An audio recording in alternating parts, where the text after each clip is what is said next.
Hi there, welcome back to You Got This Talks. Today I want to talk about something that every single one of us deals with. No matter who we are, how much money we have, or what stage of life we're in, the fact that we don't control everything in our life is a huge hindrance to our journey. We all know this deep down, but it still stings when reality hits that life can be unfair. Things go wrong, we least expect them. You lose a job, a relationship breaks down, someone gets sick, plans fall apart. Sometimes it's small frustrations, traffic, rude people, missed opportunities. Other times it's life-challenging events that make you feel like the floor has been ripped right out from under you. It's in those moments it's so easy to go straight into the why me mindset. To feel like life is out to get us and we're hurting and angry. The temptation is to look for an escape hatch. For some, that's alcohol. For others, it's drugs, food, gambling, scrolling endlessly on our phones, or even diving into toxic relationships just to fill that gap. But here's the reality. While we can't control what life throws at us, we can control our reaction to it. So let's dive into a couple topics on that. Reaction versus responding. Most of the time we live in reaction mode. Someone insults us, we lash back. Something stressful happens, we run to numb the pain, but reacting without thought just adds fuel to the fire. Responding, on the other hand, is about taking a step back and choosing intentionally. It's saying, I can't change what happens, but I can change what happens next. Think of it in this way. Life hands you the script of a scene you didn't ask to be in. You don't get to rewrite the scene, but you do get to choose how your character shows up to that scene. Self-sabotage, the trap. When we don't pause, we don't take ownership of our reactions. We fall into self-sabotage. Let's be honest, self-sabotage usually feels good in the moment. The drink takes the edge off, that impulse buys you that dopamine hit. That distraction numbs you, but just for a little while. But the long-term cost, it's brutal. You wake up feeling worse, you damage relationships, you break promises to yourself.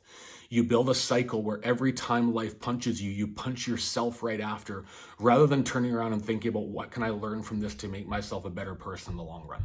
I've been there. And maybe you have too.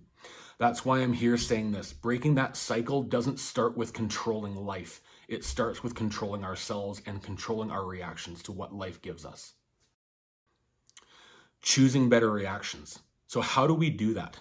How do we stop that spiral we get ourselves into when something goes wrong?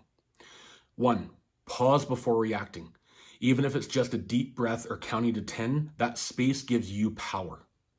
2, name what's really going on. Instead of numbing, ask yourself, am I hurt? Am I afraid? Am I stressed? Naming it takes away some of its power. 3, choose a healthier outlet. Go for a walk, call a friend, hit the gym, journal, listen to music, or just sit with the feeling instead of drowning it. The first step to changing your life is replacing destructive habits with constructive ones. 4, remember the long game. In the moment, escape feels great, but think about the future, your needs. Future you doesn't want a hangover or regret. Future you wants peace and progress. There's a famous saying that says, life is 10% what happens to you and 90% about how you respond to it. I think that is true. Because when you start taking control of your reactions, you stop being just a victim of your circumstance. You start being the driver of your own life again. That doesn't mean it's easy, and I never said it was. It doesn't mean you'll get it right every time, but it does mean you're starting to build resilience. Every time you choose to not self-medicate, not to sabotage, not to lash out, you're strengthening that part of you that is in control. In closing for this talk today, next time life throws something at you, and trust me, it will, pause and remind yourself, I don't control this storm, but I control how I sail through it. You have more strength than you realize. You don't need to numb yourself to survive. You can choose growth. You can choose clarity. You can choose resilience. Thanks for listening. If any of this has resonated with any of you, please hit that like and subscribe button. Share it with someone else today who might need this reminder. Remember, you got this.